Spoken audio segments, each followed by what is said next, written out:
I don't know about you, but I think coffee just tastes better when it's like a wet, soggy, rainy morning. And right now, right outside this window that I'm recording next to, we've got a tornado watch going on. I think we're going to have a tornado watch going on all day long, which is kind of a great comparison to the tornado of activity that's been going on in the NFL the last couple of days. Let's get started.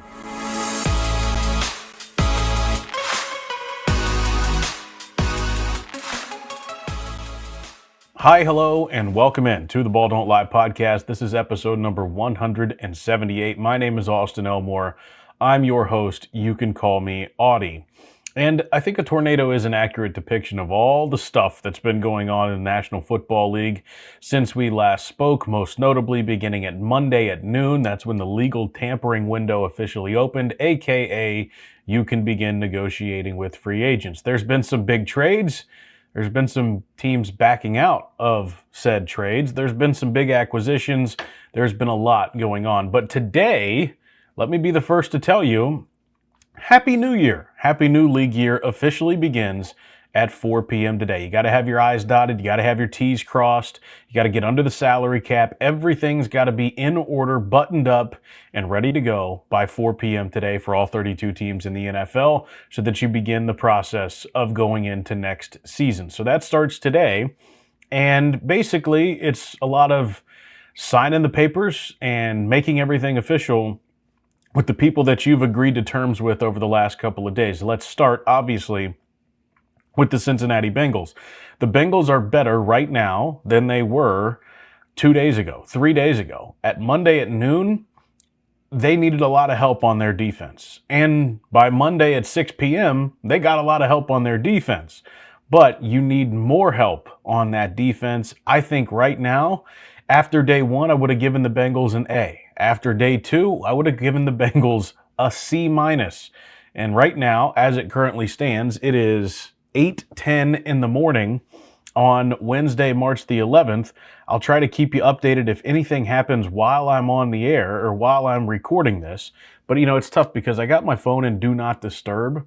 But at the same time, you kind of got to be disturbed when you're talking about this sort of stuff. So I'll keep it up if the Bengals do anything today, but they didn't do anything on day two. I don't know that they're going to do much on day number 3. So let's start with what they have done.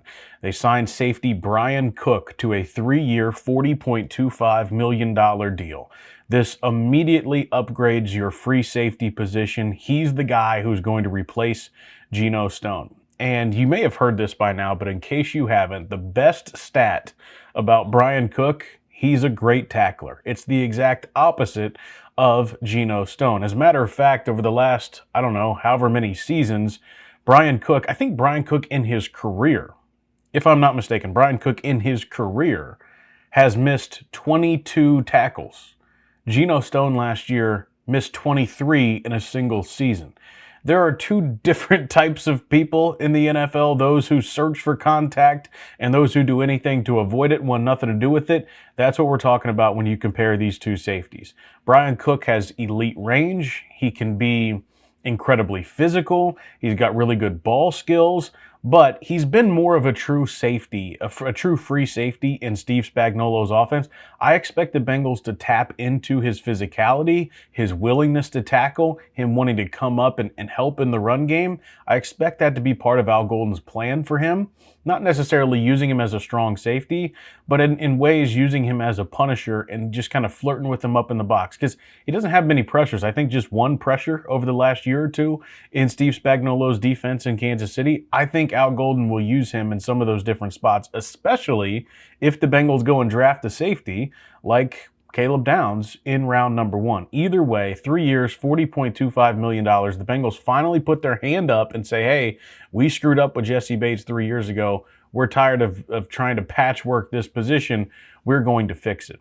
So just on the surface, boom, you're a much better team because Brian Cook, the University of Cincinnati product, a Cincinnati native, is now your starting safety, and you would expect him to pair well with Jordan Battle. Here's what Daniel Popper from The Athletic wrote about Brian Cook. He's a two-way safety that can play the deep part of the field and closer to the line of scrimmage. He has a complete skill set.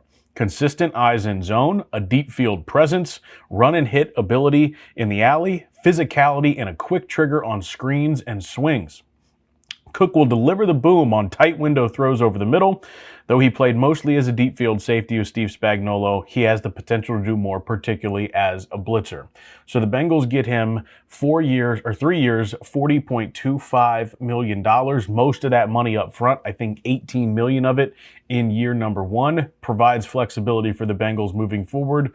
Boom, you have your starting free safety. Now, they don't have a lot of depth behind Brian Cook at the safety position right now. Their top two safeties are Brian Cook and Jordan Battle.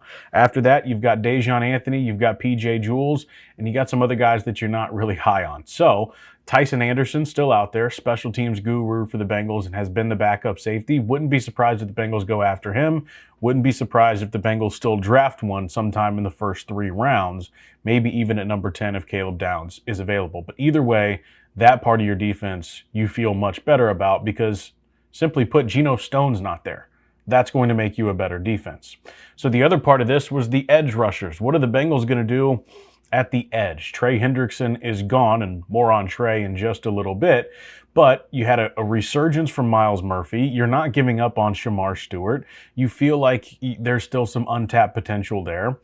Joseph Osai left and went to the New York Jets in free agency, so you need to fix that room right away. And a lot of people expected them to go with a similar mold to what they did in that 2021 offseason, when they signed Trey Hendrickson to a 4-year, $60 million deal. Well, they kind of did. They did it with Boye Mafe of the Super Bowl champion Seattle Seahawks. Mafe on a 3-year, $60 million deal to the Cincinnati Bengals. He's not necessarily been a guy with elite production. As a matter of fact, over the last couple of years, his production dropped, his snap count dropped, and that was because of a scheme change with Mike McDonald and some of the other personnel. But he was a second-round pick in 2022 out of Seattle. He had 9 sacks and a full season of production in 2023. The change and the shift happened back beyond 2023, so 2024 and 2025, but he still has size, speed, incredible athleticism. He had an RAS, which is a relative athletic score, of 9.91. A perfect score is 10. So he's got the traits, and the Bengals have been known to go after guys in this mold.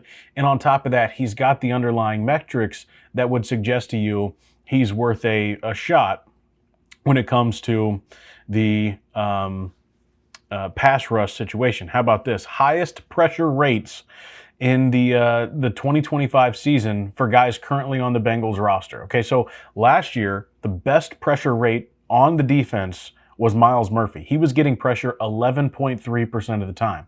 Then it was Shamar Stewart at 8.8%. So even then, that's a 3% difference.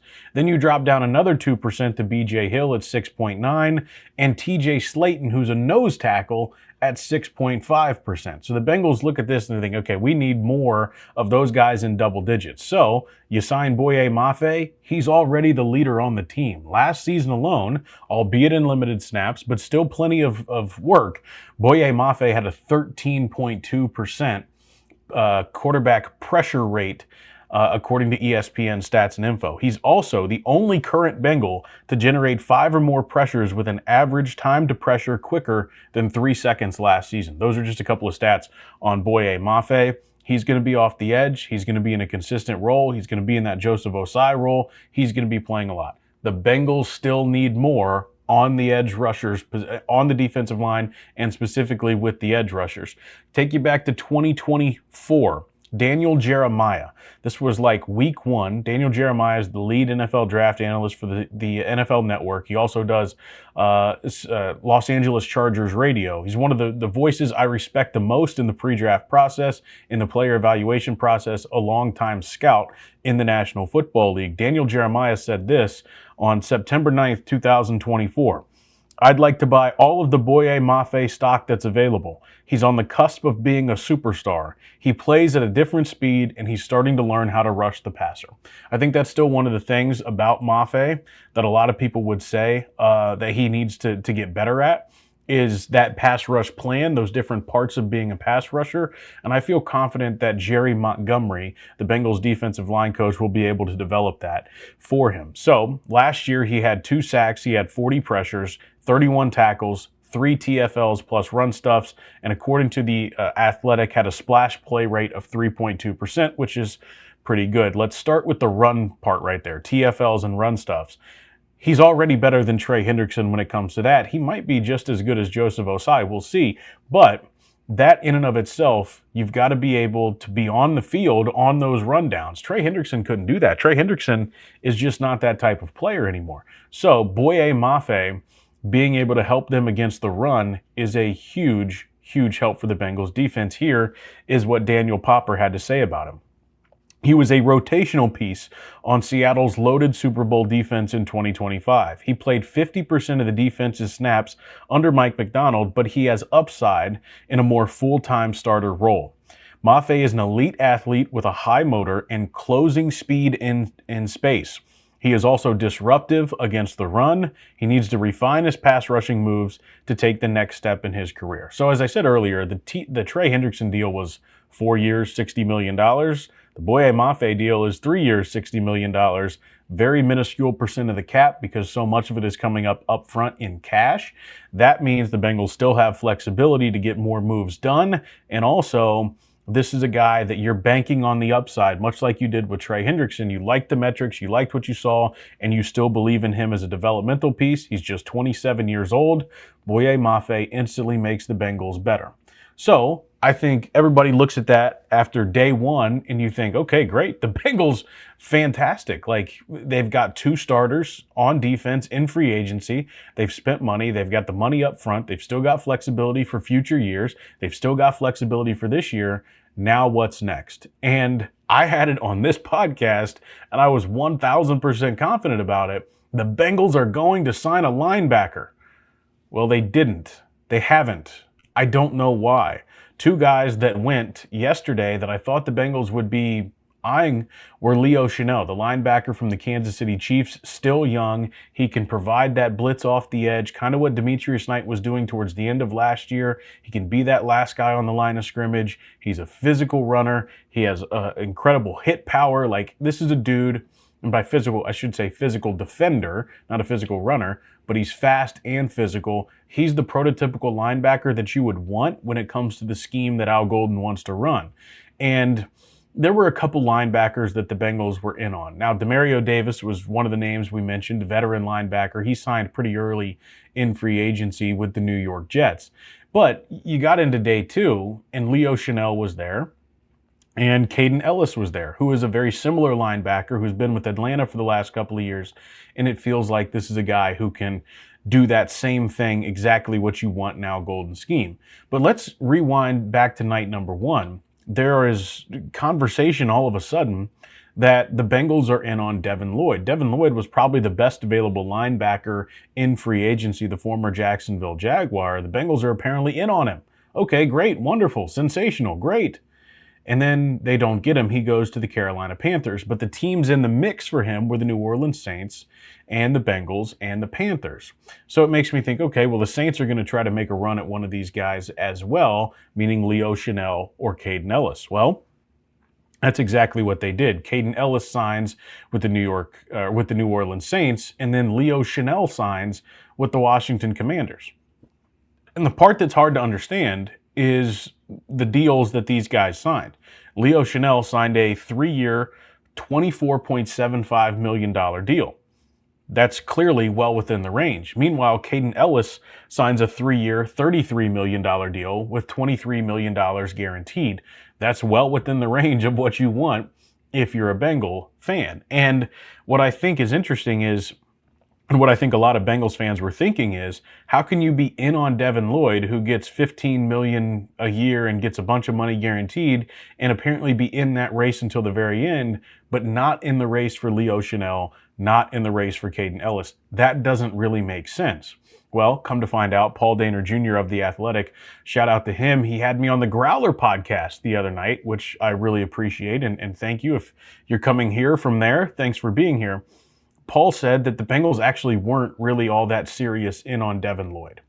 So if that's the case, it makes me wonder, all right, what really is the plan here? Like, if you're not in on Devin Lloyd, thus meaning you may not have been as serious of a contender for Leo Chenal and Caden Ellis, What exactly is your plan when it comes to the linebacker position? By the way, they were one of the finalists for John Franklin Myers, the good defensive tackle leaving the Denver Broncos. He ends up going to the Tennessee Titans. That was a dude that was going to get a lot of money as well. The Bengals are trying to figure out how to fix that interior defensive line. Well, none of those guys are left either. They haven't made any moves on the interior of the defensive line.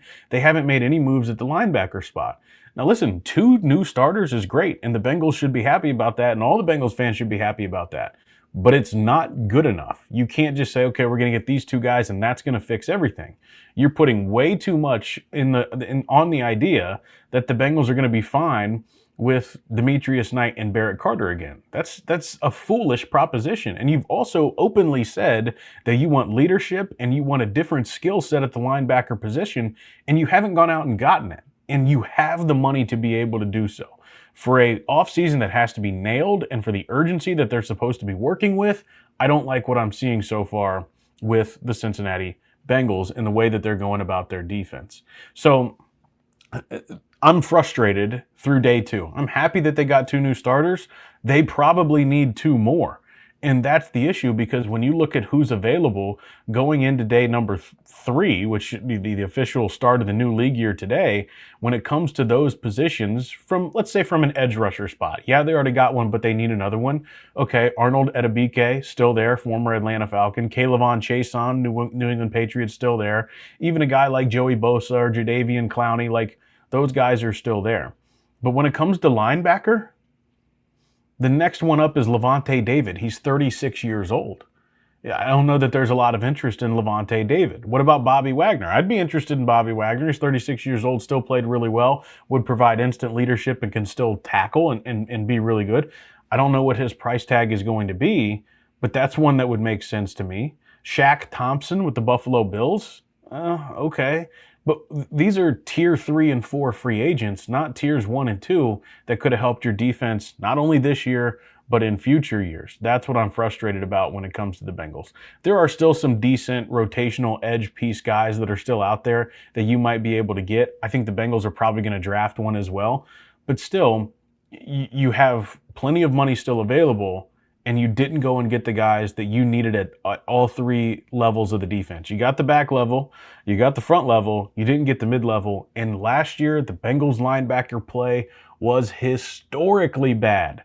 I just don't understand why you're not making a run at Caden Ellis, Leo Chanel, maybe even Devin Lloyd or one of those other guys. I find it head-scratching because I watched those linebackers last year, and I don't want to watch them ever again. That's how bad they were. Seriously. So we go into day 3, and it's not like the Bengals have to sign somebody by 4 o'clock today. It's the exact opposite. They can sign anybody from now until the start of the regular season, and who knows what it's going to look like. They can still pull off trades, all that other stuff. I don't have a lot of hope for that to happen, but disappointed through the first 2 days that the Bengals weren't able to get some of those better players. So where do they go from here? It's a good question. I think they still need to figure out the depth of their offensive line. I think now that they weren't able to get any of those defensive linemen on the interior, and DJ Reader is still out there. There's not a lot of interior defensive linemen left. It's DJ Reader, it's Calais Campbell. Both of those guys are old. Calais Campbell's more of a pass rusher. DJ Reader more of a run stopper. Andrew Billings, who's a former Bengal, is out there. He was okay last year with the Chicago Bears. Javon Hargrave was cut by the Minnesota Vikings. I don't know. None of those really excite me a lot. I wonder, based off what I said earlier, TJ Slayton wasn't horrible when it comes to rushing the passer, even though he's more of a nose tackle last year. Wouldn't be surprised if they keep TJ Slayton around, and that's part of their plans.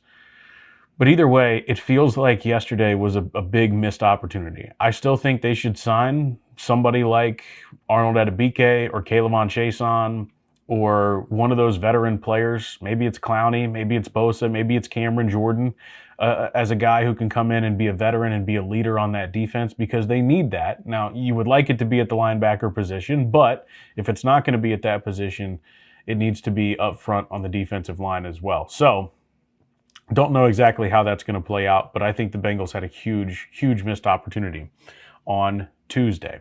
As far as that, we'll start to get into pro days and stuff over the next couple of weeks, and then we'll get into more draft situation. But either way, I do think the Bengals are better now that they've gotten those two guys, but they still have a long way to go.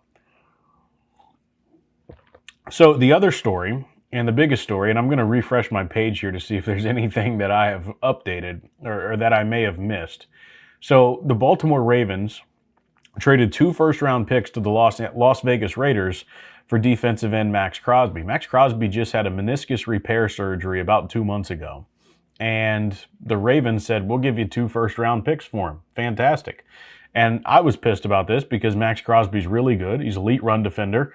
He's a great pass rusher. And now he's coming to Baltimore when we already got to deal with Myles Garrett and TJ Watt and Alex Highsmith for 6 games a year. Now you got to add Maxx Crosby into that situation. Well, late last night, Tuesday night, the Ravens apparently backed out of the deal and declared Maxx Crosby having failed his physical. Well, most people knew going into this that Maxx Crosby wasn't going to pass a physical anytime soon because he's just 8 weeks post-meniscus surgery. Well, I think the Ravens saw the reaction to them giving up 2 first-round picks. They saw a ton of players leave them in free agency now that John Harbaugh is gone, and they've realized, oh crap, we probably need these first-round picks. We're going to fail Maxx Crosby's physical. The Raiders are not happy. One GM told Tom Pelissero of NFL Network, this is bullshit. A lot of people think the Ravens are pulling the rug out on the Las Vegas Raiders right now, and I don't know how that's going to happen. I don't know what the fallout is going to be, but at the last second it appears the Ravens have pulled out. Meanwhile, the Raiders assigned almost $300 million in contracts with free agent signings over the last couple of days. They have said they're going to honor those free agent signings and that they are preparing as of now for Maxx Crosby to be a Raider.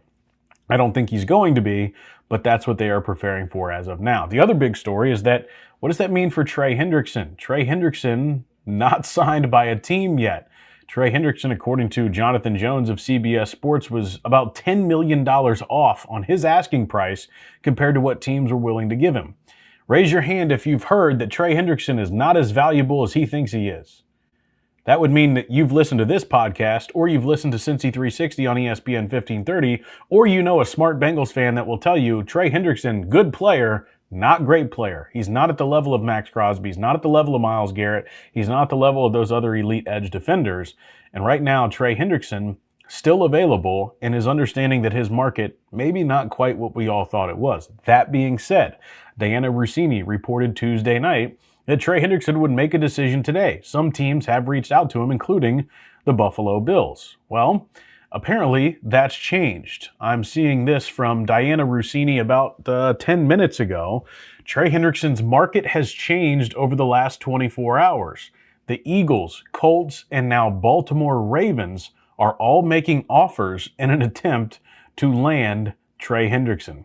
So we know Buffalo, Philadelphia, Indianapolis, Baltimore, all now looking at Trey Hendrickson. I also saw Jordan Schultz, great insider for Fox, say that, or Bleacher, I forget where Jordan Schultz works, but he said a GM texted him and said the Ravens are now going to sign Trey Hendrickson. You watch. So we'll see what happens. Albert Breer says this. All eyes are on the Ravens' next move and how hard they go after Trey Hendrickson. The Colts have kept tabs on him, as have the Eagles and Cowboys. Baltimore quickly pivoting to Hendrickson would only bolster suspicions that some teams have. Ooh, my, what a tangled web we weave. Diana Rossini says this about the Maxx Crosby situation. I'm just going to start reading tweets. Teams that were interested in trading for Crosby, including the Ravens, had conversations with his surgeon, Dr. Neil Elitrosh, and the Raiders medical staff before making trade offers. The Ravens doctors, along with the multiple independent ones, reviewed Crosby's MRI. They were unified in the belief that Crosby's short-term outlook was positive, but there were concerns about the long-term prognosis of Crosby's knee. According to her sources, Baltimore believed the risk was too high given the compensation it was giving up. Man, my, what a tangled web we weave. There continues to be more and more coming out about all of this. And I guess the next big domino to fall is Trey Hendrickson. We'll see what happens tonight going into tomorrow, and if it's necessary to record another episode. I thought we would be doing more based off what the Bengals were doing. We'll see how things shake out, but I'll tell you what, it's been a crazy couple of days in the National Football League. Listen, if Trey Hendrickson goes to the Baltimore Ravens, I wouldn't hate that. Let's just say that. Thanks so much for listening to this episode of the Ball Don't Lie podcast. If you liked what you heard, you can follow me on Twitter at AutyElmore, AutyElmore. You can also listen to me weekdays where I co-host Tony Pike's Cincy 360 with Tony Pike. That's on ESPN 1530. You can listen on the iHeartRadio app as well. And as I mentioned, follow along on all social media. Please like and follow the podcast, share it with a friend, and yeah, I appreciate it. Thanks so much. We'll see. I'm miffed about the Ravens thing. I'm miffed about the Bengals not signing anybody on day number 2. And I just, I got a bad feeling about this because I don't want to watch Oren Burks play again for the Bengals. I don't want to watch any of those linebackers play again. All right, I'm going to go off on a tangent. Thanks so much for listening. Talk to you next time. As always, have fun, be safe. Go Bucks.